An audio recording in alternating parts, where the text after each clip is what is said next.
டிஷம். யாருமா நீ? நான் தான் லவ். நீ தான் லவ்வா? உன்னதான் தேடின்னு இருந்தேன். இருங்க ஃபர்ஸ்ட் பிரச்சனை சொல்லுங்க, அப்புறம் பண்ணலாம். எல்லாமே உன்னாலதான். நான் லவ் பண்ண பொண்ணு என்னை விட்டு போயிடுச்சு.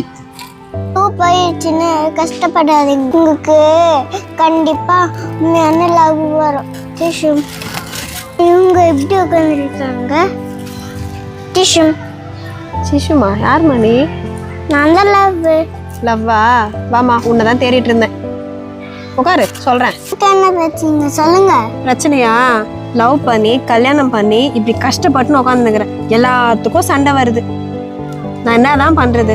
வாழ்க்கையே வெறுப்பா போயினுக்குது. லவ்ல இது மட்டும் இருக்கக்கூடாது. கொஞ்சம் விட்டு விட்டு போங்க, சந்தோஷமா இருக்குங்க. லவ்ங்கிறது என்ன தெரியுமா? ரெண்டு விஷயம் தான். ஒன்று விட்டு கொடுக்கறது, இன்னொன்று எதையும் எதிர்பார்க்காம அன்பு கொடுக்கறது. இந்த ரெண்டு பண்ணாலே நம்ம வாழ்நாள் ஃபுல்லா அந்த அன்பு நம்ம கூடவே இருக்குங்க. டிஷும்.